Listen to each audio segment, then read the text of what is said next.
the Toyota RAV4, the one that invented the compact crossover SUV segment.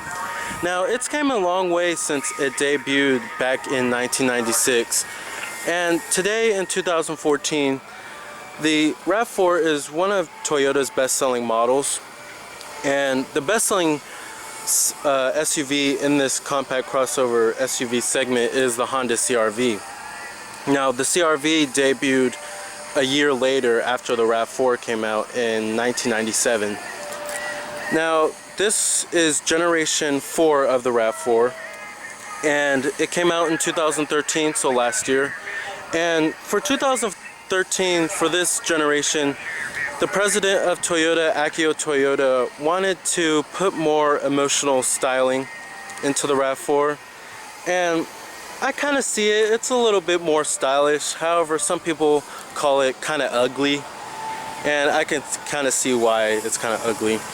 But it's definitely not as bland as it used to be. As you can see, you kind of have these projector beam halogen headlights, which give a more stylish look, and then you got your fog lights, of course. So let's go ahead and check out how the RAV4 competes in the compact crossover SUV segment. You do have remote keyless entry, of course. Now, this one I have right here is an XLE with all-wheel drive. Now, I actually tested out a CR-V and EX with all-wheel drive. So that was the middle trim of the group in the CR-V, and this is the middle trim of the RAV4. You have the base LE, then you have the XLE, like how we have here, and then you have the limited trim on the RAV4.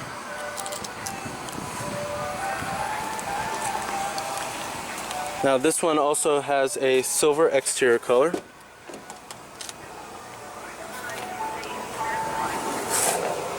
With a gray two-tone cloth interior, manual driver's seat adjustments.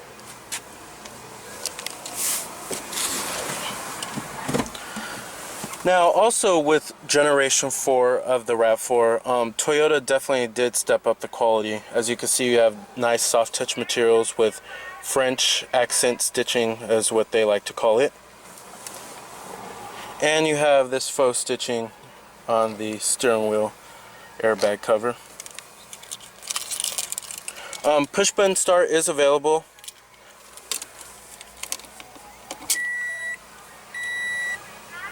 As you can see, you do have that microwave chime.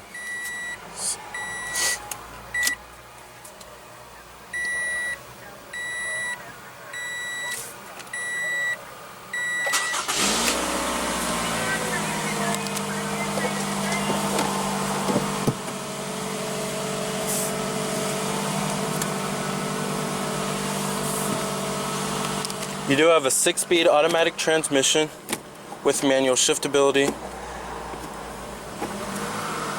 And standard on every RAV4, you do have a rear view camera.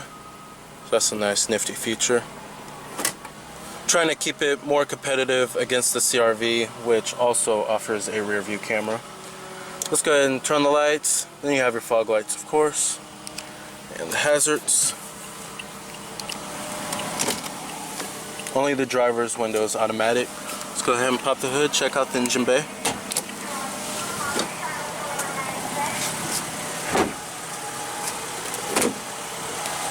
You do have heated exterior mirrors with LED turn signal indicators. Optional is a blind spot monitoring system. Like I said, you do have halogen projector beam headlights with your halogen fog lights.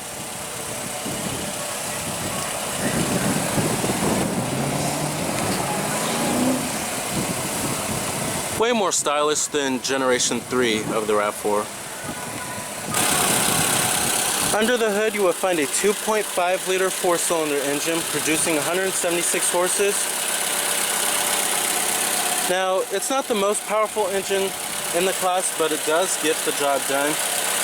Now, this engine is actually used in the Toyota Camry as well. It's a very reliable engine, variable valve timing.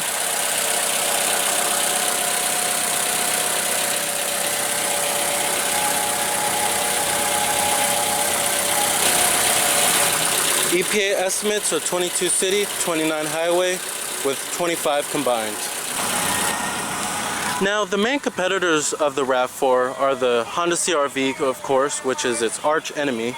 Then you have the Ford Escape, the all-new 2014 Jeep Cherokee, Chevrolet Equinox, Nissan Rogue, Volkswagen Tiguan. There's a lot of competitors. It's a very competitive segment. It's not the most competitive segment, that's the mid-size sedan segment. But this segment is definitely one of the most as far as SUVs go. Total vehicle price is $28,385. Which is a pretty hefty price for a RAV4, I have to say.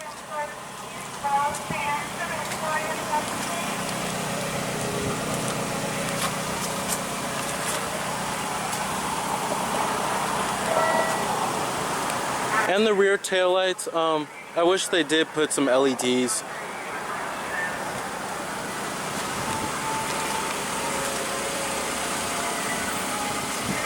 You do have a rear spoiler, rear window wiper with the rear window defroster, of course.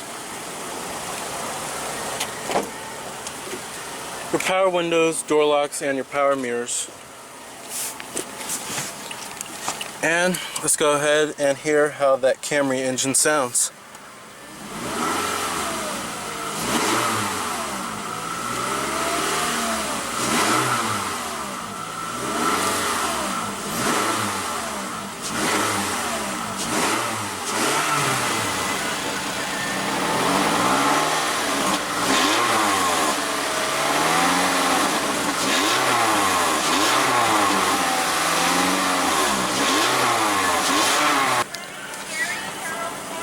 Nice.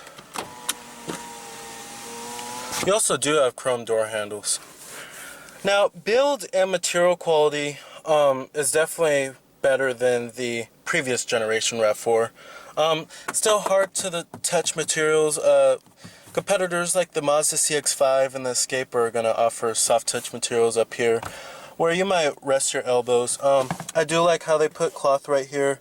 But I would love to see leather. You have to step up to a limited to get that. I do really like this nice French stitching. It definitely gives the RAV4 a more premium feel. But other than that, materials are all hard to the touch. It does have an okay graining to it, but and I really don't like this fake carbon fiber. They could have used something else. As far as the center console goes, the lid is slightly padded. Kind of on the flimsy side, as you can see.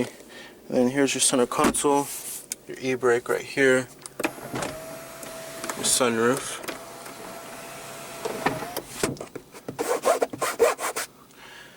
Your interior illumination lighting. Standard Bluetooth on the RAV4 and voice recognition. You also do have Toyota's Entune system.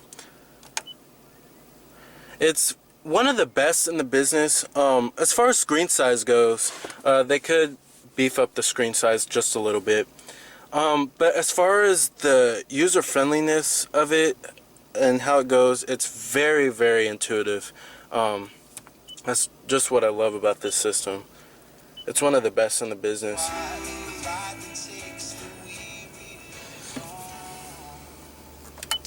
You're definitely not going to have over complicated controls of how, or the touchscreen response, like how the Escape is with its My 4 Touch, and the Hondas, the new Hondas, their two screens can be a little frustrating to use at times. Now, you do have weather, of course, but you have to have your smartphone connected. And you do have a navigation system as well.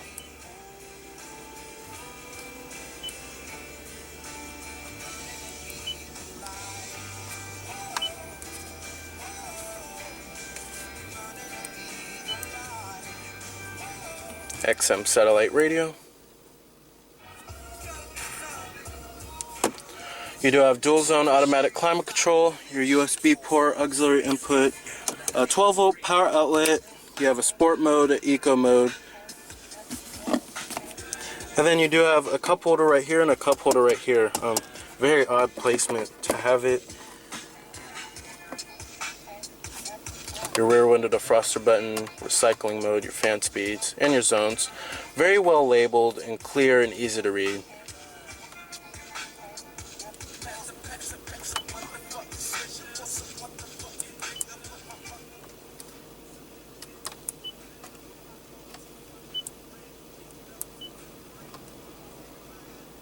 Very clear and easy to read navigation system, I have to say. Really love this nav. Just a little bit of a bigger screen and this nav is pretty much perfect.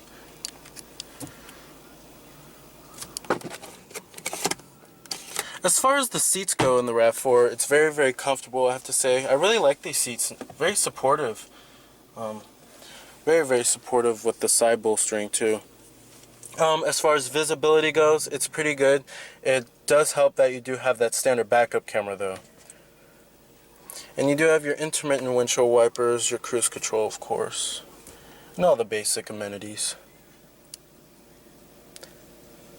But visibility is pretty good out of the RAV4.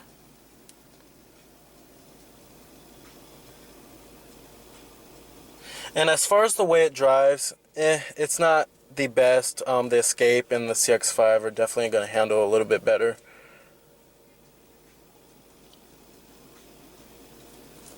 But the handling and the ride, it's very, very car-like. It is a crossover, of course. Alright. And you do have HD radio as well. And let's go ahead and shut down the RAV4. Let's go ahead and check out the rest of the car, the cargo capacity, and the second row seating. Now, material quality does follow through in the rear. I'm really glad that they didn't put hard plastic back here on the armrest though. Instead, they wrapped it in cloth. Still hard touch materials back here. And you have chrome door handles back here. You do have dual mat pockets back here. And a rear armrest with cup holders.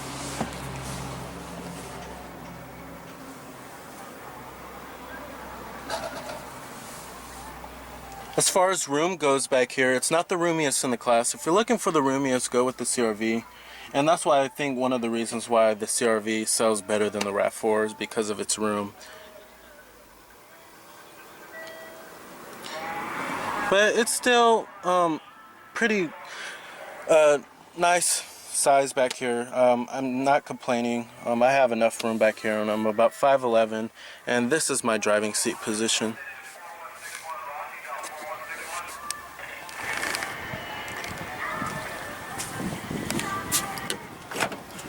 And you do have a power tailgate available on the limited trim. Cargo cover. Cargo capacity is decently sized. It's average for the class. However, I do really love how the CR-V has these handles back here and you just pull the lever and the seats come right down. I think they should have that in the RAV4. So I thought that was a pretty nifty feature of the CR-V.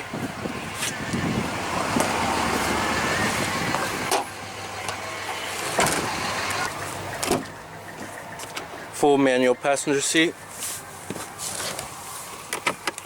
Your glove box compartment, damp.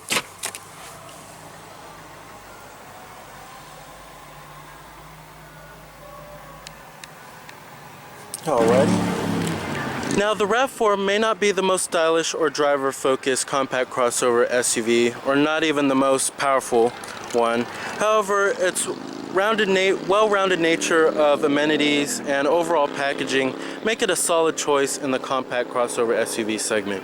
This is Cameron Birch from Cameron's Car Reviews.